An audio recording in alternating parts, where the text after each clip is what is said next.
오늘은 말씀으로 세워가는 공동체라는 제목으로 말씀을 증거하려고 합니다. 누구나 사람이든 사물이든 이름이 다 있잖아요. 저는 덕재입니다. 제 이름이 큰 덕자, 실을 제자인데요. 큰 덕을 싣고 실어서 짐을 싣다 할 때 덕을 싣고 다니는 사람처럼 살라 하는데, 제가 덕이 모자라는지 늘 염두에 두고는 살고 있습니다. 그래서 사람은 덕이 있는 사람을 제가 참 좋아하고, 저도 덕이 있는 사람으로 살려고 애를 쓰는데, 이름에는 뜻이 있잖아요. 오늘 우리가 읽은 말씀에 느헤미야라고 하는 책인데, 이 느헤미야라고 하는 이름도 뜻이 있습니다. 하나님께서 위로하셨다 하는 뜻을 가진 이름입니다. 그래서 느헤미야라고 하는 이 책은 포로에서 돌아온 사람들에게 하나님께서 그 나라를 회복시켜 주시고 그 사람들을 위로하셨다 하는 이야기라 할 수 있겠죠. 하나님 백성들로 이루어진 그 공동체를 이렇게 다시 세워서 나라답게 해주고 이렇게 그들이 위로받을 수 있도록 하려면 제일 먼저 무엇부터 다시 이렇게 세워야 하겠습니까?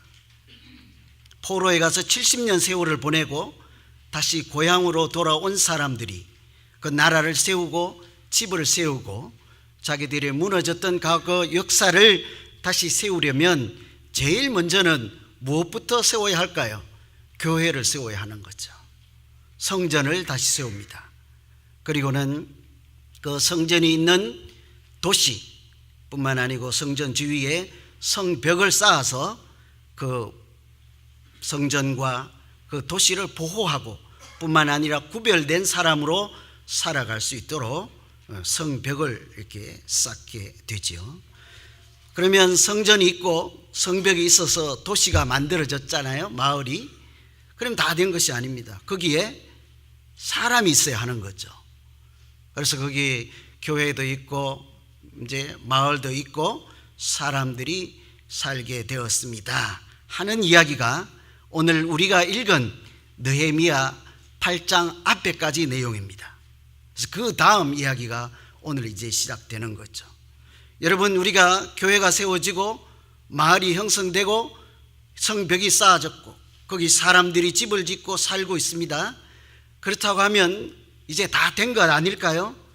공동체가 다 회복된 것으로 겉으로는 보이는데 사실은 아직 완성되지 않았습니다. 왜 그럴까요? 포로로 잡혀갈 수밖에 없고 고난을 당했던 이유는 성전이 무너졌거나 담이 무너졌거나 사람들이 없어서 그렇게 된 것이 아니라 하나님의 말씀을 잃어버리고 말씀이 무너져서 순종하지 않아서 그들이 포로 생활을 할 수밖에 없는 고난의 시대를 보냈거든요. 이제 다시 돌아왔습니다. 외양은 다 갖췄지만 겉모습은 갖췄지만 옛날처럼 말씀이 다시 회복되지 않고서는 그 공동체가 완성되었다 할 수가 없었기 때문인 거예요.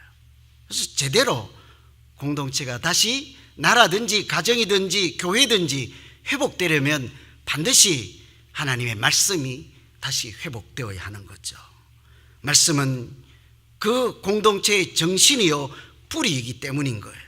말씀은 나라든지 교회든지 가정이든지 그 공동체가 나아갈 방향이요 꿈이 되기 때문이죠. 하나님의 말씀은 우리에게 그래서 생명의 말씀이라 부르기도 하는 것입니다. 그렇다면 우리가 말씀으로 공동체를 세우고자 한다면 무엇을 해야 할까요? 가장 먼저는 하나님의 말씀을 우리가 마음으로 진실로 사모하고 열심히 읽어야 합니다. 오늘 2절에 보면 백성이 그 율법책을 가지고 오라 이렇게 요청을 하죠. 성전도 있고 다 외양이 갖춰져 있습니다. 그럼에도 불구하고 포로에서 돌아와서 살고 있지만 그들의 마음이 아직 완전하게 회복되지 않고 있음을 그들이 알게 된 것이죠. 어떻게 살아야 할지, 앞으로 인생의 방향을 어디에 맞추고 살아갈지 포로에서 돌아오긴 했는데 달라진 것이 없었기 때문입니다. 이 집에 사나 거기 사나 그들의 외양만 다시 고향으로 자리 이동만 했을 뿐이지 완전하게 회복되지 않았기 때문이죠. 자기들이 인생 체험을 통해서 하나님의 말씀이 없이는 이게 문제가 있구나 하는 것을 체험적으로 70년의 세월을 거치면서 이들은 체득을 한 것이죠. 그래서 말씀이 있어야 한다. 진정한 공동체로 건강하게 살아가려면 말씀이 회복된 공동체로 말씀에 소망을 두고 살아가는 그런 나라여야 한다 하는 것을 그들이 알게 된 것이죠. 역사를 통해서 배운 것이죠. 그래서 그들은 오늘 하나님의 말씀을 가지고 오십시오 이렇게 요청을 하죠. 율법책을 가지고 와라 하나님의 말씀을 요청한다는 그 자체는 이미 그들 마음에 뭐예요? 하나님의 마음, 하나님을 회복하기 시작했다는 증거가 되기도 합니다. 공동체가 말씀을 찾기 시작할 때부터 회복되기 시작한다 하는 것을 우리가 미루어 짐작할 수 있죠. 그래서 예레미야 24장 7절에 보면 이런 말씀이 있어요. 내가 여호와인 줄 아는 마음을, 내가 하나님이신 줄 아는 마음을 그들에게 주어서 그들로 전심으로 내게 돌아오게 하리니 그들은 내 백성이 되고 나는 그들의 하나님이 되리라. 하나님이 그 사람들을 회복할 때 하나님을 알 수 있는 마음부터 주신다는 거예요.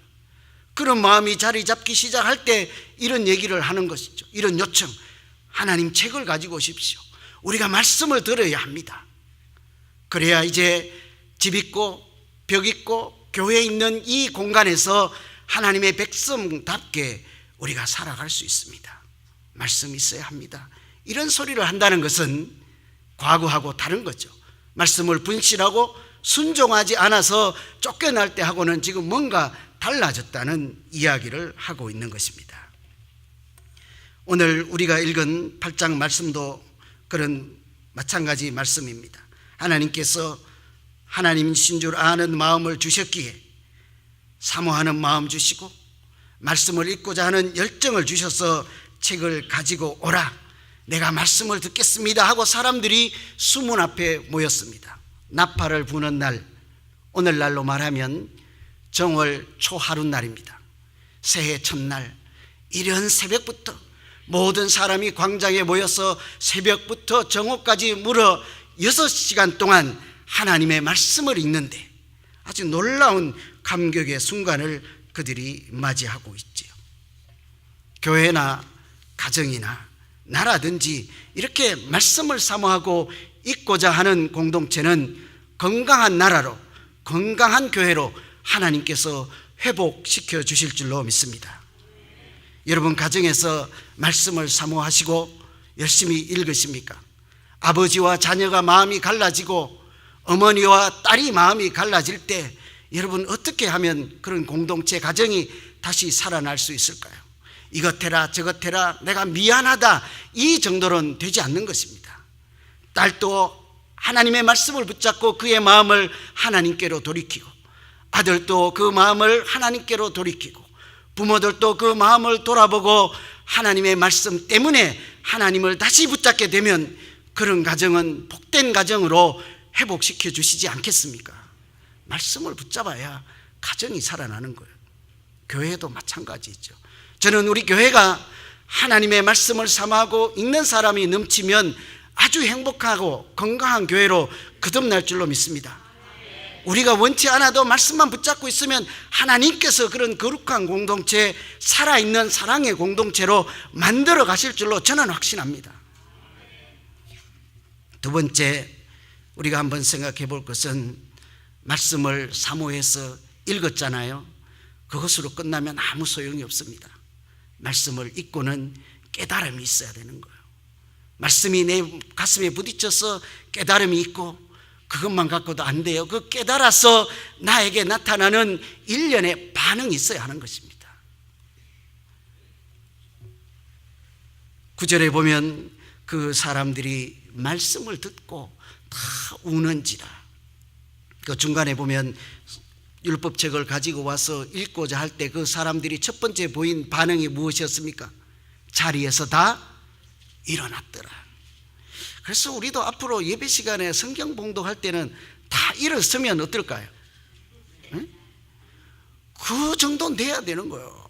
말씀이 곧 하나님이시잖아요. 하나님이 말씀하실 때, 여러분 어른들이 말씀하실 때 뭐 딴 데 보면서 이렇게 헛짓거리 하면서 말씀 듣지 않습니다.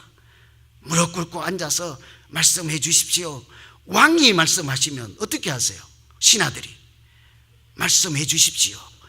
받아 적을 자세와 마음으로 놓치지 않을 그런 정중한 태도로 말씀을 대하잖아요. 그렇게 일어서고 말씀을 들을 때 어떤 일이 일어났습니까? 그들이 다 우는지라. 여러분 말씀을 듣고 성경책을 읽을 때 감동해서 가슴이 벅차고 내 눈에서 기쁨이든 슬픔이든 어떤 작용이 일어나서 눈물이 나는 그런 현상이 요즘도 있습니까? 우리 가운데? 아이고, 말씀은요 읽는 것으로 끝나면 안 돼요. 깨달음이 있어서 내 가슴이 막 따끔따끔하고 찔려야 되는 거예요. 때로는 내 가슴이 벅차고 감동이 차서 눈물이 줄줄줄 흘러야 하는 거예요. 이것을 한마디로 말씀이 내 가슴에 부딪혀야 하는 것입니다. 말씀을 읽고 깨달으면요 내가 왜 그때 포로로 끌려갈 수밖에 없었는지, 내가 왜 70년이나 그곳에서 바벨론에서 포로 생활하다가 70년이 되었을 때야 돌아왔는지 그런 것을 다 알게 되는 거예요. 언제요? 말씀을 읽었을 때. 왜 성경을 읽어보면 하나님께서 왜 그들을 포로로 보낼 수밖에 없었고, 왜 70년이나 그곳에서 단련해서 하나님 백성으로, 거룩한 백성으로 다시 만들어서 고향 땅 하나님의 도성으로 데려올 수밖에 없는지를 언제 알았습니까? 성경을 읽지 않았을 때는 몰랐던 거예요. 그래서 하나님이 원망스럽기도 하고 세월을 허송세월했던 것처럼 느낄 수가 있는데, 우리의 그 살아가는 모든 것이 성경에 다 기록되어 있는 것을 그 사람들이 알게 되었잖아요. 말씀을 깨달았을 때 그들이 울 수밖에 없었던 것입니다. 우리에게도, 오늘 이 시대를 살아가는 우리에게도 이런 반응이 나타나려면 오늘 7절 8절 말씀에 있는 것처럼 깨닫게 하였더라. 그 말씀을 그들이 깨닫게 하였더라. 깨달음이 있을 때에만 내 마음에 뜨거움이 일어나든 눈물이 솟아나든 어떤 작용이 일어나게 시작하는 것이죠. 깨닫지 않고는요 그 말씀은 나에게 누구에게라도 생명의 말씀이 될 수 없습니다. 그래서 우리가 말씀을 읽어 이렇게 받아들일 때 반드시 그 말씀을 깨닫게 하시는 하나님의 은혜가 우리에게 넘쳐야 하나님의 말씀은 그때부터 나에게 일용할 생명의 양식이 되는 것입니다. 그래야 영혼이 다시 소생하기 시작하죠. 그래야 내가 하나님의 마음도 알게 되고 하나님의 꿈도 알게 되고 내가 살아갈 인생의 방향도 그때 깨달음이 있을 때 하나씩 하나씩 찾아가게 되는 것이죠. 이런 것을 히브리서 4장에는 이렇게 말씀합니다. 하나님의 말씀은 살아있고 활력이 있어서 좌우의 날선 어떤 검보다도 예리하여 우리의 혼과 영과 관절을 찔러 쪼개기까지 한다. 우리를 새롭게 만들어 간다 하는 말씀이 있죠. 말씀 때문에 울기도 해야 되겠지만 말씀 때문에 우리가 날마다 새로워지는 그런 역사가 있을 때 우리 교회도, 우리 가정도 건강한 교회로 새롭게 빚어지는 거죠. 여러분 잘 이해가 안 될 것 같았어요. 제가 한번 이제 찾는데 이런 이야기가 있었습니다.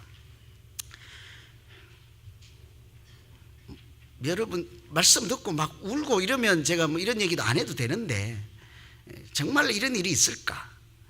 말씀을 읽으면 사람이 막 180도 변하는 역사가 진짜로 있을까? 여러분의 눈빛을 보아하니 약간 의구심이 있는 것 같아서 이런 얘기를 제가 소개해 드리는 거예요. 들어보세요. 잔 웨슬리, 감리교 창시자, 복음 전도자, 아직도 유명한 그런 분 있잖아요. 이 목사님 집에 강도가 들어왔어요. 강도가 들어와서 웨슬리 이분이 이제 자기 지갑에 있는 돈을 모두 꺼내주면서 돈을 가지고 가는 그 도둑님에게, 형제님, 이거 그냥 당신이 뺏는 걸로 하지 말고 내가 선물로 주는 걸로 합시다. 그러니까 그 사람이 이제 받아서 그게 뭔 차이란 말이요? 뺏는 것과 선물로 가지고 가는 것이. 이렇게 소리를 버럭 지시면서 탁 낚아채고 가는데 다시 불러 세웠어요. 잠깐만 기다려 보시오. 그리고는 자기 책상에 있던 책 한 권을 이렇게 건네줘요. 목사님이고 전도자니까 집에 찾아오는 귀한 손님 있으면 늘 포장해둔 귀한 성경책을 선물로 드리잖아요. 그래서 그 책을 집어줬는데 돈하고 책을 낚아채서 도둑님은 이렇게 사라졌죠. 세월이 많이 흐른 뒤에 이분이 전도 집회를 하고 부흥회를 많이 다니니까 어느 집회에서 한 낯선 청년이 찾아왔습니다. 그러면서 하는 말이 오래전에 내가 당신 집에 들러서 귀한 선물을 받았습니다. 제가 돈과 함께 주신 그 귀한 선물 뭐예요? 성경책을 읽고 새로운 사람이 되고 회개하고 예수 그리스도를 믿는 사람이 되었습니다. 그래서 오늘 물어 여기까지 와서 그때 받은 돈의 갑절을 갚고자 합니다. 저를 용서해 주시고 하나님의 말씀을 전하는데 이 돈을 쓰시고 뿐만 아니고 나를 이 복음을 전하는 예수 그리스도를 전하는 목사님의 동역자로 좀 써주실 수 있습니까? 여러분, 말씀은 사람을 정말로 새롭게 만드는 그런 능력이 있습니다. 말씀이 곧 하나님, 말씀이 살아있기 때문인 거예요. 그래서 그 능력의 말씀 앞에서 우리가 때로는 울기도 하고 때로는 웃기도 하고 때로는 기쁨이 충만한 그런 감동적인 반응이 일어날 때 그때 우리가 다시 새롭게 변화되고 공동체도 교회도 새로운 역사를 쓰기 시작하게 되는 거죠. 뿐만 아니고 우리 죄를 하나님 말씀을 읽을 때 나 자신을 새롭게 발견하게 되는 거예요. 자복할 수밖에 없고 돌이켜보고, 그래서 그 능력의 말씀 앞에 내가 어떤 미동이라도 작은 감정의 반응이라도 의지적 반응이라도 어떤 것이 일어날 때만 우리가 그 성경을 마음으로 받아들였다, 내 마음에 뿌려진 생명의 씨앗이다, 이렇게 말할 수 있는 거예요. 그냥 읽고 지나가는 말씀은 다른 소설책 읽은 것과 다를 바가 없는 것입니다. 그래서 첫 번째는 사모하는 마음이 있어야 돼요. 사모할 때 그 성경을 집어들고 읽지 않겠습니까? 읽는 것으로 끝나면 안 돼요. 어떻게 해야 된다고요? 그 말씀이 성령 하나님의 도우심으로 나에게 깨달음이 있어서 내 마음에 부딪혀 내 생각을 흔들고 내 마음을 흔들어서 때로는 눈물로 솟아나고 때로는 내 발걸음이 방향이 달라지고 내 생각이 고쳐지는 그런 반응이 일어날 때만 그 말씀이 나를 새롭게 살리고 새로운 역사로 새로운 인생의 장로 인도에 갈 줄로 믿습니다. 그런 일이 지금 일어나야 되는 거예요. 지금. 세 번째는 그 말씀을 지금 말씀을 실천의 장으로 이렇게 같이 가져가야 돼요. 실천을 해야 돼요. 말씀을. 여러분, 말씀 잘 실천하십니까? 성경에 있는 이 가치대로 하나님의 마음과 하나님의 정신대로 열심히 잘 실천하시려고 하는 생각들은 있습니까? 실천하지 않으면 이렇게 어떤 일이 일어나지 않습니다. 왜 그런가 하면요, 깨달음, 사모함, 나에게 나타나는 반응, 이런 것은 다 어디에 국한된 이야기예요? 말씀과 내 안에서 벌어지는 이야기예요. 깨달음은 머리 안에서, 반응은 내 마음 안에서. 읽고자 하는 사모하는 마음도 내 안에, 나에게 갖춰진 말씀, 내 주변의 말씀이죠. 그러면 여기 나는 괜찮아, 나는 행복해요. 그런데 그 살아난 나로 하나님의 역사는 쓰여지지 않는 거예요. 내 안에 국한된 말씀으로 있는 그 차원을 넘어서 그 말씀을 내가 진정 실천하는 자리로까지 연결할 때 하나님의 역사는 거기서 나타나는 거예요. 그래서 우리가 말씀으로 세워지는 공동체가 되려면 제일 중요한 건 마지막 단계, 실천하는 것입니다. 말씀대로 살아가는 것입니다.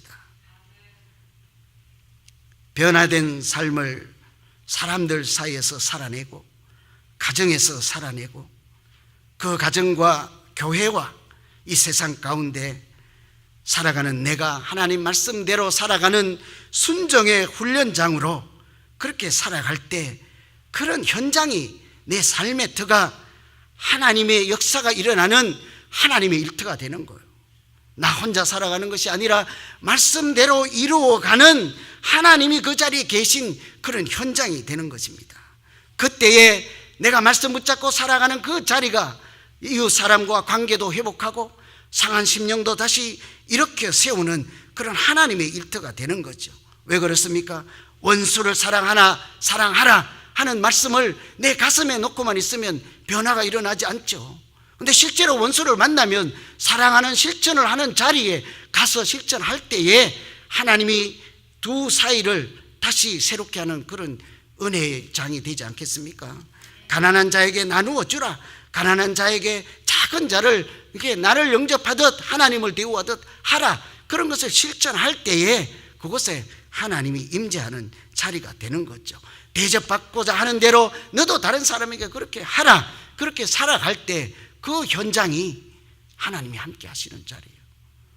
하나님이 대접하는 사람, 받는 사람을 두 마음을 만져서 하나님의 일을 만들어가는 것이죠. 우리 뜻과 우리가 기대하지 않는 그 더 이상으로 놀라운 일들을 하나님이 만들어내시죠. 말씀을 지키는 현장에서 일어나는 그런 유익함, 하나님이 역사하는 그런 것이 우리 오늘 이 시점 내가 살아가는 우리 가정, 우리 교회, 우리 집 앞에서 그런 것이 많이 일어나야 합니다. 그래서 히브리서에 보면 이런 말씀이 있어요. 저희와 같이 우리도 복음을 전함을 받은 자이나 그 들은 바 말씀이 저희에게 유익되지 못한 것은 듣는 자가 믿음을 화합지 아니함이라. 듣는 자가 말씀을 믿음과 결부시키지 아니함이라. 말씀과 생활을, 말씀과 믿음을 결부하지 아니하면 하나님이 주는 유익함이 없다는 이야기예요.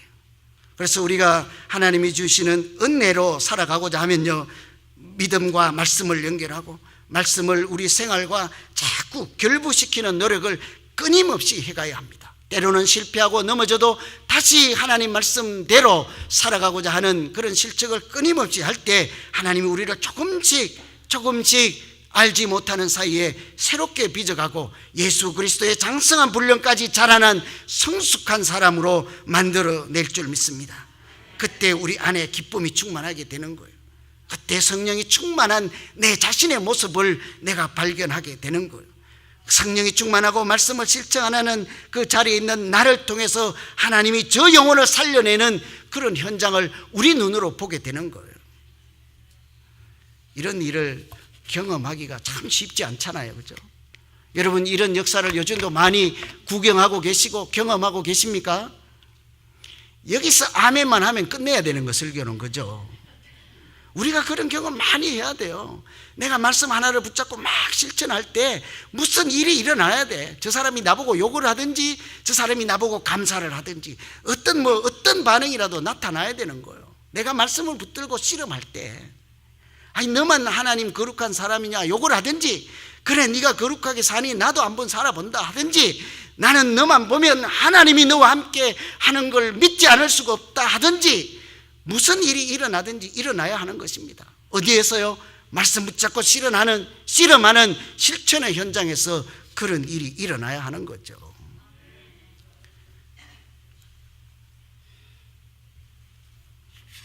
저는 말씀을 붙잡고 실천하면서 살아간다. 말씀은 능력이 있다. 이 말씀 이야기만 하면 잊혀지지 않는 기억이 하나 있습니다. 제가 경험한 기억이 아니고 역사에서 배운 이야기 한 토막입니다. 우리나라의 초대교회 복음이 처음 전해졌을 때 이야기인데요, 영국에서 27살 청년이 한국에, 그때 조선에 예수 그리스도의 복음을 전하고자 이렇게 배를 타고 대여동강을 거슬러 올라가는데, 이제 자꾸 땅이 얕고 하니까 서야 되잖아요. 양강도에 정박을 하고 배는 이렇게 강물 위에 서 있는데, 그 당시에 조선은 서양 문물을 받아들이지 않을 때잖아요. 세국 정책을 하고 외국 사람이 어떤 문물 받아들이지 않고 하나님이라는 종교는 누구나 받아들일 수 없는 그때잖아요. 그러니까 밖에 있던 조선의 군사들이 불화살을 당겨서 배 위로 화살을 쏘죠. 배는 금방 불타고 그 안에 있던 사람들이 더 이상 버틸 수가 없으니까 강물로 뛰어들 수밖에 없잖아요. 자기의 개나리 보찜을 들고 지고 이고 강물로 하나씩 뛰어들 때 이 청년도 그렇게 강물에 뛰어들어서 겨우 무트로 나와서 백사장에 도달했습니다. 어떻게 되었을까요? 거기는 이미 총칼을 들고 죽이려고 하는 조선의 병사들이 기다리고 있었습니다. 자기 손에 성경책을 들고 금방 자기 죽어야 하는 운명 앞에 이렇게 서 있는 그 청년, 영어가 알아듣겠습니까? 그러니까 뭐라고 하면서 이거 받아라 이렇게 했겠죠. 책을 건네주면서 피 흘리며 거기서 죽어갔죠. 조선 땅에 와서 27 청년이 청운의 꿈을 품고 왔지만 한 일은 아무것도 없습니다. 죽어가며 거기에 성경책 뿌리고 받아라 하고 밝은 미소로 생명을 그냥 끝낸 일밖에 없었죠. 그런데 그 성경책을 꼬마들이 주어서 박영식이라고 하는 사람에게 건네주었습니다. 금서니까 누구도 가지고 있을 수 없고 자랑할 수 없는 책, 숨겨두어야 하는 책이니까 그 박영식이라 하는 사람이 이렇게 숨겨가지고 있다가 자기 방 안에 도배 벽지로 발랐습니다. 참 도배 벽지 하기 좋잖아요. 그땐 종이가 없으니까 얼마나 보들보들하고 좋아요. 그러니까 벽에 사방 발라놓고 있는데 이상한 일이 자꾸 일어나는 거예요. 그 집에 놀러 온 사람들이 그것을 보고는 자꾸 이상한 일이 일어나는 거예요. 하나님이라는 얘기를 자꾸 하고 예수를 믿고 변화되는 일이 일어나요. 그 집 주인도 날마다 거기에 들어 누워서 뒹굴뒹굴 하면서 할 일이 없잖아요. 어쩌다가 거기를 읽어보니까 거기에 영생이라는 말이 있고 천국이라는 말이 있고 구원이라는 말이 있어서 새로운 세계로 자꾸 들어가는 거예요. 빠져들어가는 거예요. 그러다가 그곳에 주 예수를 믿어라, 그리하면 너와 내 집이 구원을 얻으리라 하는 하나님의 복음의 말씀을 듣고 이 사람이 바뀌는 거예요. 생각이 바뀌어져요. 인생의 방향이 달라져요. 예수를 영접하게 되죠. 얼마나 그 기쁨이 충만했겠어요. 그러니까 그 흐름한 자기 집을 교회당으로 쓰라고 예배처소로 내어놓지요. 거기가 최초의 교회가 됩니다. 늪다리골 교회라고 거기서 교회를 세워서 하는데 이곳이 바로 1907년도에 평양 대부흥이 일어났던 바로 그곳이에요. 장대현 교회가 되죠. 여러분, 거기 와서 많은 일을 한 것 아니에요. 그냥 벽에다가 하나님의 말씀이 발라놓았을 뿐입니다. 누가 고래고래 소리 지르면서 가르친 것도 아니에요. 말씀 그 자체가 하나님이심으로 능력이 있고 말씀을 읽는 자는 하나님께서 하나님을 알 수 있는 마음을 주신다고 하셨잖아요. 그들에게 말씀을 통해서 하나님을 영접하는 기적이 일어나게 하신 것이죠. 하나님의 일이지요. 그것을 우리는 구원의 역사라 하는 것입니다. 그 말씀은 때로는 내 관절과 골수를 찔러 쪼개서 내 자신을 변화시키고 이 땅에 오신 살아계신 하나님의 아들 예수를 하나님 아버지라고 부르게 하시고 오늘 또 그 말씀을 붙잡고 실천하는 그렇게 거룩한 삶의 자리에 우리도 알지 못하는 사이에 하나님은 비밀하고 크고 놀라운 한 역사를 써 가시는 줄로 믿습니다. 여러분, 우리는 지금 우리 모두가 하나님의 은혜를 받아야 할 때입니다. 각자에게 주신 말씀을 사모하는 마음으로 붙잡고 열심히 읽으며 내 마음에 담아내야 합니다. 그 말씀이 내 마음에 부딪히게 하고 그 진리를 자꾸 하나씩 깨달아 갈 때마다 때로는 울기도 하고 때로는 기쁨이 충만하기도 하고 인생은 이런 것이 하고 지금까지 살아왔던 내 인생의 방향을 돌려서 하나님이 원하시고 처음부터 계획하셨던 하나님이 주신 목적의 인생을 붙잡고 살아낼 때 우리 가정은 건강해지고 우리 교회도 하나님이 보시기에 기뻐하시는 아름다운 교회로 성장하게 될 줄로 믿습니다. 그런 현장에서 하나님의 능력, 살아계심을 우리가 날마다 체험하면 우리 또한 하나님께서 다른 사람을 살려내는 그리스도보다 더 위대한 일을 하는 거룩한 하나님의 종으로 하나님의 쓰시는 사람, 느헤미야, 하나님께서 그 사람을 통해서 세상을 위로하는 사람으로 우리 교회를, 우리 가정을, 여기 있는 한 사람 한 사람을 쓰실 줄로 믿습니다. 그렇게 말씀 붙잡고 살아갈 때 행복한 하나님의 사람이 다 되기를 간절히 소망합니다.